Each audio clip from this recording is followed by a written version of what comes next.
ሰላም እንዴት ናችሁ? ቤተሰብ ከ90 ደቂቃ ዩቲዩብ ቻናል እንደተለመደው የእግር ኳስ መረጃዎችን ይዘንላችሁ መተናል። ቀጥታ ወደ መረጃዎች ስንሄድ እንግዲህ የዕለቱ ስፖርታዊ መረጃዎች ፓልሜርሰን በካራቦ ያሉትን አስተያየት እናካፍላችሁ። የዋንጫ ፍጻሜ ማጣት በጣም ያሳምማል።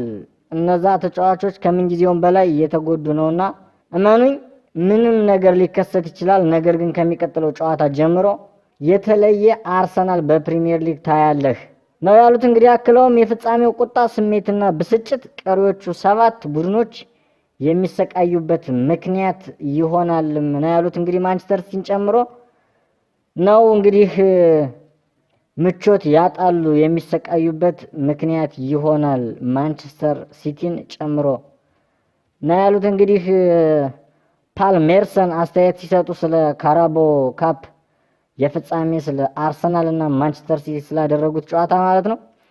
ሌላኛ ስፖርታዊ መረጃ ስለ ዲክላን ራይስ አንድ መረጃ እናጋራችኋለን ማለት ነው። ዲክላን ራይስ ለመጨረሻ ጊዜ ዋንጫ ያሸነፈው በዌስትሃም ዩናይትድ ሲሆን በ2023 የኮንፈረንስ ሊግን ያሸነፈበት ወቅት ነበር ማለት ነው። በትናንትናው ዋንጫ ማንቸስተር ሲቲ ዋንጫውን ሲያነሳ ለማየት ራሳቸውን ማቅረብ ፈቃደኛ ያልነበሩ 4 የአርሰናል ተጫዋቾች እንደነበሩም መረጃውና እርሳችሁ። እንግዲህ ከነዚህ 4ቱ ተጫዋቾች ውስጥ አንደኛው ዲክላን ራይስ ነው፣ ሁለተኛው ማጋሊስ ነው፣ ሶስተኛው ሳሊባ፣ አራተኛው እንግዲህ ካሊፊዮሪ ነውና እነዚህ 4 ተጫዋቾች ማንቸስተር ሲቲ የካራቦ ካፕ ዋንጫውን አርሰናልን አሸንፈው ሲያነሳ ለማየት ፍቃደኛ ያልነበሩ ናቸው ማለት ነው። እንግዲህ ሌላው እንግዲህ ማንቸስተር ዩናይትድ የባየር ሙኒኩን የግራ መስመር ተከላካይ አልፎንሲን ዴቪንሲን በክረምቱ የዝውውር መስኮት ለማስፈረም እያጤነበት ይገኛል የሚሉ መረጃዎች አሉ። እንግዲህ የትኛውም ክለብ ተስማሚ የዝውውር ጥያቄ ይዞ ከቀረበ ባየር ሙኒክ ጥያቄውን ለማስተናገድ ፈቃደኛ መሆኑን ገልጿን ክለቡ ማለት ነው። ሌላኛው ስለ ሌላኛውን የቻምፒዮንስ ሊግ መረጃ እናደርሳችሁ ማለት ነው። እንግዲህ ማንቸስተር ዩናይትድ በቻምፒዮንስ ሊግ ቦታውን ለማረጋገጥ በቀሪዎቹ 7 ጨዋታዎች ቢያንስ ከ21 ነጥቦች 10 ነጥቦችን እንግዲህ ይሄ ቢያንስ ነው ማግኘት መቻል አለበት ማለት ነው። ማንቸስተር ዩናይትድ ማይልስ ሉዊስ ስኪሊን ለመውሰድ አይኑን ጥሏል ሲል ቲም ቶክ ዘግቧል ማለት ነው። በዛሬው ዕለት በአርሰናል ዋናው ቡድን ውስጥ የመሰለፍ ዕድሉ ከጊዜ ወደ ጊዜ እየጠበበ የመጣው ሉዊስ ስኪሊ ዩናይትድ ለግራ ተከላካይነት ከያዛቸው በርካታ ተጫዋቾች መካከል አንዱ ሆኗልና የዩናይትድ አይን ውስጥ ገብቷል ማለት ነው ተጫዋች። እንግዲህ ሌላው በዘንድሮ ዓመት የሚካሄደው የ2026-27 የዓለም ዋንጫ መረጃን ነው የምናካፍላችሁ ማለት ነው።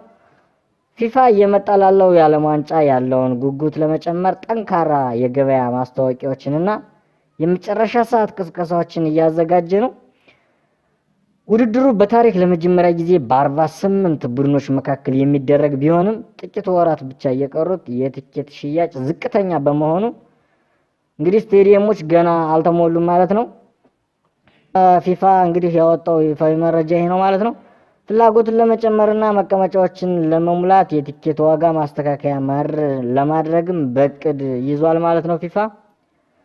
ሌላኛው ስለ አንድ ተጫዋች መረጃ የምናርሳችሁ ክርስቲያኖ ሮናልዶ ጁኒየር ትላንት ከሪያል ማድሪድ ከ16 ዓመት በታች ቡድን ጋር ልምምድ ማድረጉንና ዘ አትሌቲክ ዘግቧል ማለት ነው። አጥቂው በአሁኑ ጊዜ በአርሰናል በአልናስር አካዳሚ ውስጥ የሚገኝ ቢሆንም ወደ ማድሪድ ታዳጊዎች ቡድን ሊቀላቀል ይችላል ነው እየተባለ ያለው ማለት ነው። ሌላኛው መረጃ ስለ ኤደን ሃዛርድ በእግር ኳስ ችሎታ በራሱ አንደበት የተናገረውን ስለራሱ የእግር ኳስ ችሎታ ነው የምናካፍላችሁ። እንግዲህ ኤደን ሃዛርድ ከእሱ የሚበልጥ ተጫዋች ሊዮኔል ሜሲ ብቻ እንደሆነ ራሱ ገልጿል ማለት ነው። ሊዮኔል ሜሲ ከኔ ይበልጣል ብዬ ለራሴ የነገርኩት ብቸኛው ተጫዋች ነው ያለ። እንግዲህ በባርሴሎና እያለ እሱን መመልከት ወድ ነበር። ሜሲ በታሪክ ታላቁ እግር ኳስ ተጫዋች ነው ያለው ማለት ነው።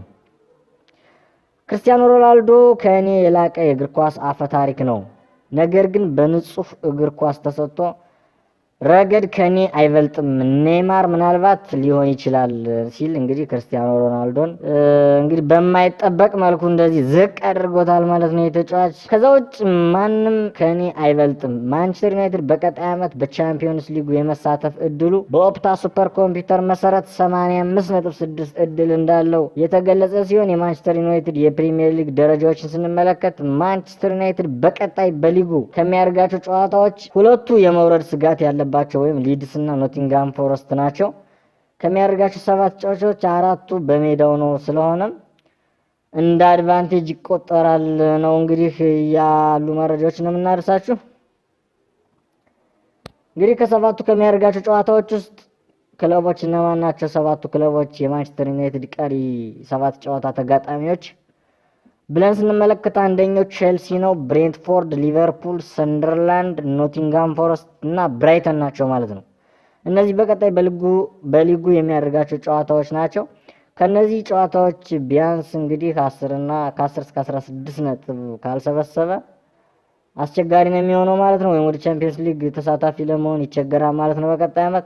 አሁን ላይ ከተከታዩ ከአስቶን ቪላ በ1 ነጥብ ከፍ ብሎ 3ኛ ደረጃ ላይ መቀመጥ ችሏል። ከሊቨርፑል በ6 እና ከቼልሲ በ7 ነጥቦች ርቋል ማለት ነው። እንግዲህ ዛሬ ዕለታዊ የእግር ኳስ መረጃዎች ከ90 ደቂቃ የተዘጋጁትን ይመስላሉ ማለት ነው።